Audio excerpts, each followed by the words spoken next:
Today my lecture is about first order reaction. First order reaction वो reaction होते हैं जो कि कंसंट्रेशन ऑफ रिएक्टेंट पे डिपेंड करते हैं और उस जिस कंसंट्रेशन पे डिपेंड करते हैं उसकी पावर जो होती है वो 1 होती है। और ये जो पावर होती है ये हमें बैलेंस केमिकल इक्वेशन से नहीं पता चलती, बल्कि ये जो पावर होती है वो हमें एक्सपेरिमेंटली पता चलती है। ज़ीरो ऑर्डर में हमने ऑलरेडी डिस्कस किया था कि ज़ीरो ऑर्डर जो रेट होता है वो कंसंट्रेशन ऑफ रिएक्टेंट पे डिपेंड नहीं करता और उसके ऊपर ये जो कंसंट्रेशन की पावर थी वो ज़ीरो थी, और यहाँ पे ये डिपेंड करता है। और ये चूँकि फ़र्स्ट ऑर्डर है, जितना उसकी पावर हो उतना ही उसका ऑर्डर होता है, तो ये इसकी पावर जो है फर्स्ट होगी और इसलिए हम इसको फर्स्ट ऑर्डर रिएक्शन को बोलते हैं। इस केस में हमने जो रेट डिस्कस करना है वो है rate of decomposition of reactant A. हमने ये जो ए रिएक्टेंट है वो प्रोडक्ट में कन्वर्ट हो रहा है, तो इसका डीकम्पोजिशन जो है वो हमने चेक करनी है। रेट ला वैसे भी डायरेक्टली प्रोपोर्शनल होता है कंसंट्रेशन ऑफ रिएक्टेंट के। तो रेट ला जो है वो उसमें रेट ऑफ रिएक्शन और कंसंट्रेशन ऑफ रिएक्टेंट में रिलेशन होता है। तो सबसे पहले ए मोल्स होते हैं जब टाइम ज़ीरो होता है, जब रिएक्शन स्टार्ट होता है तो ए मोल्स अगर रिएक्टेंट के हैं तो उस टाइम पे प्रोडक्ट के कोई मोल्स नहीं होते, ज़ीरो मोल्स होते हैं। ए मोल्स को हम ये भी कह सकते हैं कि फॉर एग्जांपल 10 मोल्स हैं वो, तो जो टाइम गुजरता है तो इसमें से कुछ मोल्स जो हैं वो खर्च हो जाते हैं और जो खर्च होते हैं उतनी ही प्रोडक्ट बनती है। मतलब हम इसको अगर सपोज करते हैं कि ए माइनस एक्स जो है मोल्स जो हैं वो पीछे रह गए हैं टाइम टी पे और जो प्रोडक्ट बनी है वो एक्स मोल्स हैं, या फिर हम इसको ये भी कह सकते हैं टोटल में से 5 मोल्स माइनस हो चुके हैं और जितने माइनस हुए हैं उतनी ही उसकी प्रोडक्ट बन चुकी है। ए माइनस एक्स मोल से एक्स मोल्स और 10 माइनस 5 मोल से 5 मोल्स। ठीक है, तो अगर हम ये इस रेट को डिस्कस करें तो रेट ऑफ रिएक्शन जो है वो डायरेक्टली प्रोपोर्शनल होता है रिएक्टेंट की कंसंट्रेशन के। यहाँ पे रिएक्टेंट ए है, तो अगर प्रोपोर्शनैलिटी कांस्टेंट को ख़त्म करें तो रेट कांस्टेंट यहाँ पे आ जाता है। अब रेट को हम ऐसे भी लिख सकते हैं dx ओवर dt, क्योंकि रेट की जो डेफिनेशन है वो ये है कि rate is the change of concentration with the change of time. तो ये भी तो वही लिखा हुआ है, d का मतलब होता है चेंज और x कंसंट्रेशन है, तो ये भी यही लिखा हुआ है change of concentration with change of time. dx का मतलब चेंज ऑफ कंसंट्रेशन, dt का मतलब चेंज ऑफ टाइम। तो रेट की जगह हम dx ओवर dt लिख सकते हैं। उसके बाद ये जो हम क्योंकि रेट ऑफ डिकम्पोजिशन ऑफ ए जो है वो पढ़ रहे हैं, तो हम टाइम टी पे जो कंसंट्रेशन रह जाएगी वो हम यहाँ पे लिखेंगे ए माइनस एक्स लिखेंगे, क्योंकि हम रिएक्शन की प्रोग्रेस स्टडी करना चाह रहे हैं। और इस रेट में हम टाइम टी पे जो कंसंट्रेशन रह जाएगी, और टाइम टी पे ए माइनस एक्स है और टाइम ज़ीरो पे ए है, और टाइम टी पे जो रह जाएगी वो हम यहाँ पे ए कंसंट्रेशन की जगह पुट करेंगे। उसके बाद हम वेरिएबल को सेपरेट करेंगे। वेरिएबल को इसलिए सेपरेट करेंगे क्योंकि हम इंटीग्रेट करना चाहते हैं, और इंटीग्रेशन का जो साइन होता है वो ये वाला साइन होता है ऐसे करके, और इंटीग्रेशन का मतलब होता है सुमेशन। सुमेशन मतलब चीज़ों को इकट्ठा करना। तो जितना भी चेंज आ रहा है कंसंट्रेशन का विद रिस्पेक्ट टू टाइम, उसको इकट्ठा उसके इफेक्ट को इकट्ठा करके स्टडी करना, उसके लिए हम इंटीग्रेशन यहाँ पे मैथमेटिकली अप्लाई करते हैं। तो मैथमेटिकली अप्लाई करने से पहले हम वेरिएबल्स को सेपरेट करेंगे। ये dt जो होगा वो k के साथ ऊपर चला जाएगा और a माइनस एक्स dx के साथ के नीचे बटे के नीचे आ जाएगा। a माइनस एक्स dx के नीचे आ जाएगा और dt k के साथ चला जाएगा। यहाँ आप देख सकते हैं dx over a minus x, ये माइनस एक्स जो है वो इधर आ गया है और dt जो है वो इधर k के साथ चला गया है। अब हम इसको इंटीग्रेट करेंगे। इंटीग्रेट जब हम करते हैं तो इंटीग्रेशन का ये साइन होता है। k को हम नहीं इंटीग्रेट करेंगे क्योंकि k कांस्टेंट होता है, सिर्फ t को करेंगे। अब मैथ के रूल्स के अकॉर्डिंग अगर x नीचे है और उसका सेम डेरिवेटिव ऊपर है तो उसका जो आंसर आएगा इंटीग्रेशन के बाद वो लॉग ऑफ नेचुरल, और वही सेम फंक्शन दोबारा आ जाता है। अब यहाँ पे x के साथ माइनस है तो, लेकिन dx के साथ माइनस नहीं है तो हम माइनस अलग से लगाएंगे। अगर यहाँ पे dx के साथ माइनस ऑलरेडी प्रेजेंट होता तो हमें यहाँ माइनस लगाने की ज़रूरत नहीं थी।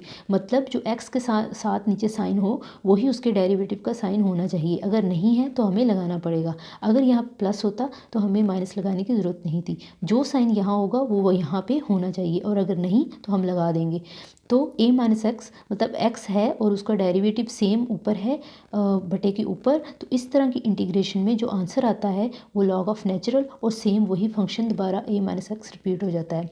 अब एक और रूल जो है वो ये है कि अगर इंटीग्रेशन का साइन और डेरिवेटिव साथ साथ आ रहे हों तो वो कैंसिल आउट हो जाते हैं और पीछे जो आंसर रह जाता है वो टी ही रह जाएगा। ठीक है, प्लस सी का मतलब है कांस्टेंट ऑफ इंटीग्रेशन। जब भी हम इंटीग्रेशन करते हैं हम सी का साइन लगाते ही लगाते हैं। अब ये इक्वेशन नंबर हो गई 1। इक्वेशन नंबर 1 को फर्दर सॉल्व करने के लिए हमें सी की वैल्यू का पता होना बहुत ज़रूरी है। सी की वैल्यू हम बाउंड्री कंडीशन पे फाइंड करते हैं। बाउंड्री कंडीशन वो कंडीशन होती है जो शुरू की कंडीशन होती है जब एक्स मोल्स जो थे, एक्स मतलब प्रोडक्ट जो थी वो ज़ीरो थी और जब टाइम भी ज़ीरो था। ये कंडीशन जो है एक्स ज़ीरो और t is equal to zero हम इक्वेशन नंबर 1 में पुट करेंगे। इस इक्वेशन में पुट करेंगे तो सी की वैल्यू हमारी निकल आएगी। टी की जगह ज़ीरो और एक्स की जगह भी ज़ीरो पुट करेंगे। तो जब हमने पुट किया तो हमारी इक्वेशन इस तरह से मॉडिफाई होगी, minus log of natural a minus zero k multiply by zero plus C. तो जो हमारा सी की वैल्यू आ रही है C will be equal to k multiply by zero, zero हो जाएगा तो सी रह जाएगा will be equal to log of natural a minus, minus का साइन आ जाएगा, ये लॉग ऑफ नेचुरल लिखा हुआ है मैंने। ठीक है, लॉग ऑफ नेचुरल ए जो है हमारा सी का साइन आ जाएगा, सी की वैल्यू आ जाएगी। तो वो सी की वैल्यू इक्वेशन नंबर 1 में पुट करेंगे। इस वाली इक्वेशन में सी की जगह हम log of natural minus log of natural A put कर देंगे तो हमारी जो इक्वेशन मॉडिफाई होगी वो ये वाली इक्वेशन आ जाएगी वैल्यू पुट करने के बाद। अब इसको हम फर्दर क्या से मॉडिफाई करेंगे, ये माइनस का साइन हमें ख़त्म करना है तो यहाँ से माइनस का साइन ख़त्म करना है तो पूरी इक्वेशन को माइनस के साथ मल्टीप्लाई कर देंगे। Minus minus plus, plus minus minus, minus minus plus, जहाँ जहाँ माइनस है प्लस हो जाएगा और जहाँ प्लस है माइनस हो जाएगा। अब इस इक्वेशन में, इस इक्वेशन का अगर हम ग्राफ बनाए तो ये वाला ग्राफ बनेगा।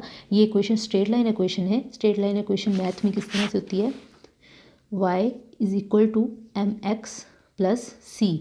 इसमें जो c होता है प्लस के बाद वाली रकम वो इंटरसेप्ट होता है, जो m होता है यहाँ पे माइनस के एम है वो स्लोप होती है और x जो होता है, x यहाँ पे t है वो एक्स एक्सिस होता है और y बटे की इस साइड वाली जगह इक्वल की इस साइड वाली जगह y होती है, y एक्सिस पे होती है। तो इस तरह हम स्ट्रेट लाइन इक्वेशन का ग्राफ बनाते हैं। ठीक है, तो हम क्या करेंगे, जो इंटरसेप्ट होता है वो ओरिजिन से जहाँ तक ग्राफ शुरू होता है वो होता है, क्योंकि यहाँ माइनस के है, के के साथ माइनस है तो के क्या थी हमारी स्लोप थी, एक्स एक्सिस के साथ स्लोप मल्टीप्लाई होती है, ये स्लोप होती है, ये इंटरसेप्ट होता है, ये एक्स एक्सिस वाई एक्सिस। और यहाँ पे हम अगर इसी इक्वेशन को इधर अप्लाई करें, y axis x axis slope plus intercept, तो इंटरसेप्ट जो होता है वो रीजन से लेके जहाँ से ग्राफ शुरू होता है वहाँ तक की वैल्यू होती है। यहाँ पे जो रीजन से लेके ग्राफ जहाँ तक शुरू होगा उसकी वैल्यू है लॉग ऑफ नेचुरल ए और वाई एक्सिस पे हम रखेंगे log of natural a minus x और एक्स एक्सिस पे हम रखेंगे टी और माइनस के होगी हमारी स्लोप, क्योंकि ये माइनस है तो ये नेगेटिव स्लोप आएगी हमारी। अब इसी इक्वेशन को अगर और मॉडिफाई करें तो यहाँ प्लस है लॉग ऑफ नेचुरल ए तो इस साइड पे जाके माइनस हो जाएगा। ठीक है, और जब माइनस हो जाएगा उसके बाद हम दोबारा, क्योंकि हम इक्वेशन कैसे मॉडिफाई करना है कि हमारी स्लोप जो है नेगेटिव ना आए, तो दोबारा इस सारी इक्वेशन को माइनस के साथ मल्टीप्लाई करेंगे। तो जहाँ जहाँ माइनस है प्लस हो जाएगा, जहाँ जहाँ प्लस है माइनस हो जाएगा, ये माइनस हो जाएगा, ये प्लस हो जाएगा, ये भी प्लस हो जाएगा। और अब जो हमारी स्लोप आएगी वो पॉजिटिव आएगी। इसको और मॉडिफाई करना है, अगर दो लॉग ऑफ नेचुरल हैं और एक उसमें से नेगेटिव है तो नेगेटिव वाला लॉग ऑफ नेचुरल वाली वैल्यू बटे के नीचे आ जाएगी। यहाँ a माइनस एक्स जो है वो नेगेटिव है तो वो बटे के नीचे आ जाएगी और a जो है वो ऊपर ही रह जाएगी। तो लॉग ऑफ नेचुरल दोनों के साथ है यहाँ पे, तो log of natural a over a minus x is equal to k t. अब ये इक्वेशन जो है ये भी स्ट्रेट लाइन इक्वेशन है लेकिन इसमें इंटरसेप्ट नहीं है। यहाँ इस साइड पे वाई एक्सिस है, ये वाला वाई एक्सिस, ये हमारी स्लोप है, स्लोप को हम यहाँ से एम से रिप्रेजेंट करते हैं और ये हमारा एक्स एक्सिस है।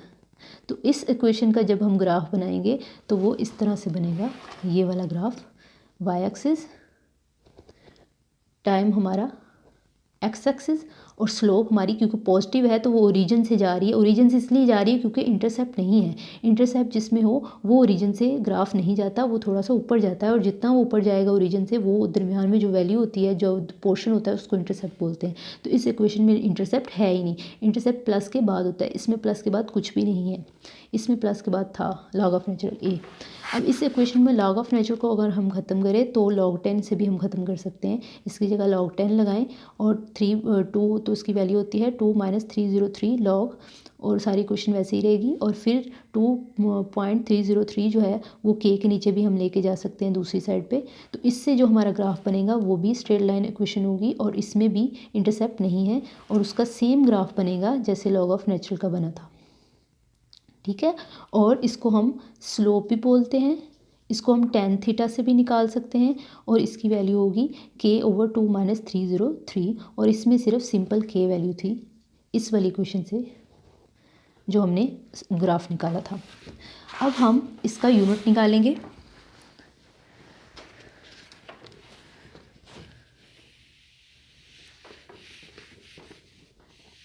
अब हम एक इक्वेशन लेंगे जिसे हम हाफ लाइफ, और उसी इक्वेशन से हम इसका यूनिट निकालेंगे फर्स्ट ऑर्डर रिएक्शन का। हम कौन सी वाली इक्वेशन लेंगे? हम ये वाली लेंगे, ये वाली इक्वेशन। ठीक है, तो मैं सेम वही इधर लिख देती हूँ, log of natural a/a-x is equal to kt, is equal to kt। तो इस इक्वेशन से हम अगर रेट कांस्टेंट की वैल्यू निकालना चाहें तो यहाँ t मल्टीप्लाई हो रहा है, दूसरी साइड पे जाके डिवाइड हो जाएगा, तो ये हो जाएगा 1/t log of natural a/a-x। अब अगर हम इसके यूनिट पुट करें 1/2 लॉग ऑफ नेचुरल, ये भी कंसंट्रेशन है, ये भी कंसंट्रेशन है, तो कंसंट्रेशन का यूनिट होता है मोल पर dm क्यूब, और नीचे भी होगा मोल पर dm क्यूब। ये दोनों कट जाएंगे, और पीछे जो हमारा k का यूनिट आ जाएगा वो आ जाएगा पर सेकंड, यानी फर्स्ट ऑर्डर रिएक्शन में रेट कांस्टेंट का जो यूनिट होता है वो पर सेकंड होगा। और अगर हम इसी फार्मूले से अपनी हाफ लाइफ निकालना चाहे तो वो भी हम निकाल सकते हैं।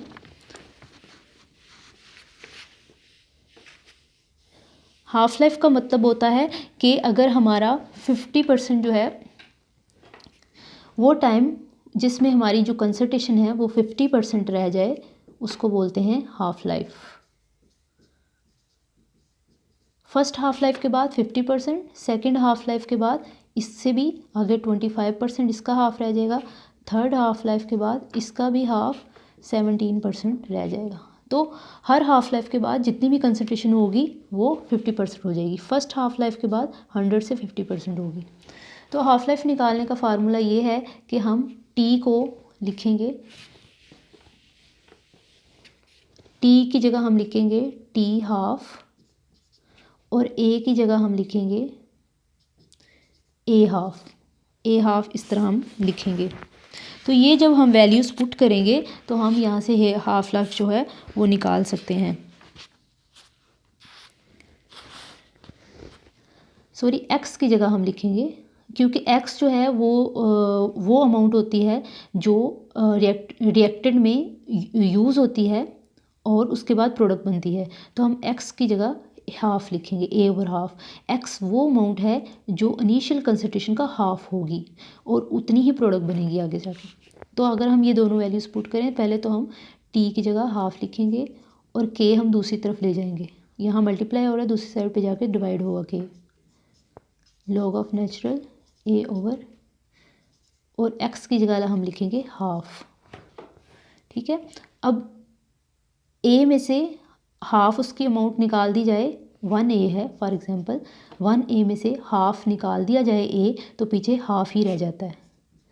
एक 1 में से हाफ निकाल दिया जाए, पीछे हाफ रह जाता है, 1 minus half is equal to half. तो ये पूरा a है, उसमें से ये a/2 मतलब a का हाफ है, तो पीछे हाफ रह जाएगा, लॉग ऑफ नेचुरल a/, नीचे रह जाएगा हमारा हाफ। ठीक है, तो ये ऊपर चला जाएगा हमारा,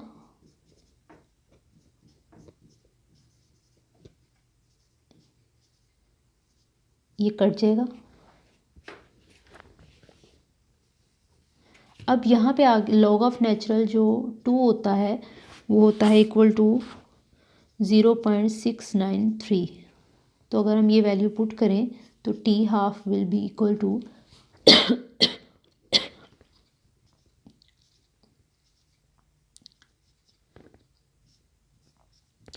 तो टी हाफ लाइफ जो है हमारी वो ये आएगी, क्योंकि log ऑफ नेचुरल 2 की वैल्यू 0.693 आएगी। तो इस तरह से हम फर्स्ट ऑर्डर में हाफ लाइफ, रेट कांस्टेंट और ये सारी चीज़ें निकाल सकते हैं। अब मैं 2-3 एग्जांपल्स आपको दूंगी।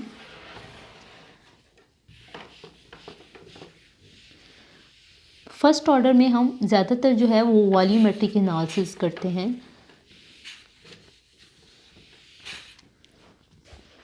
एग्जांपल्स में वॉल्यूमेट्रिक एनालिसिस आएंगे।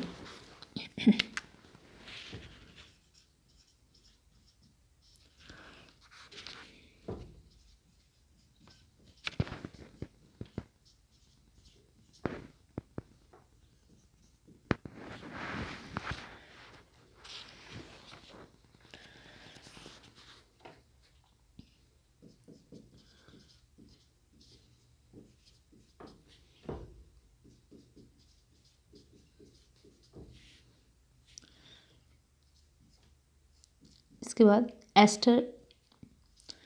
एस्टर की हाइड्रोलाइसिस,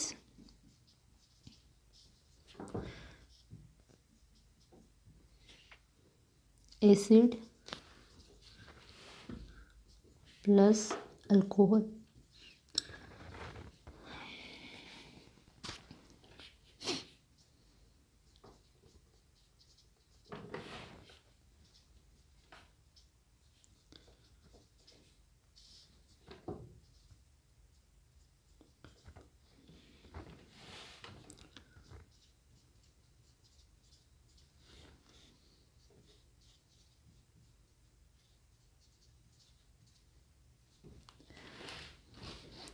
तो ये आप देख सकते हैं, ये कुछ जो हैं एग्जांपल्स हैं फर्स्ट ऑर्डर रिएक्शन की।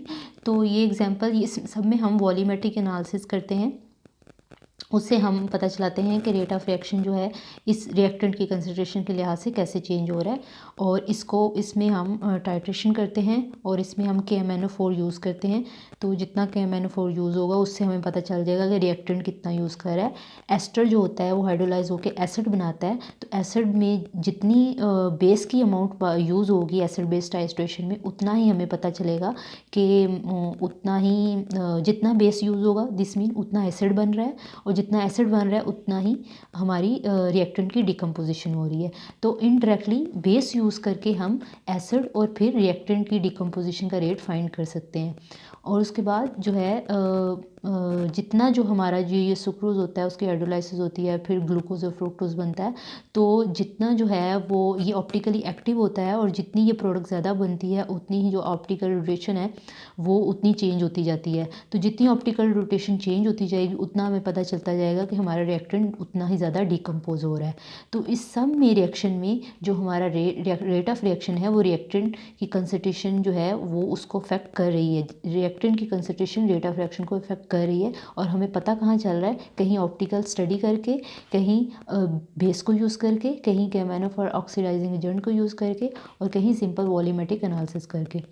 तो ये था first order reaction. I hope you understand all the concept. If you have any question, you can ask in comment box below, and don't forget to like, subscribe and share. Allah Hafiz.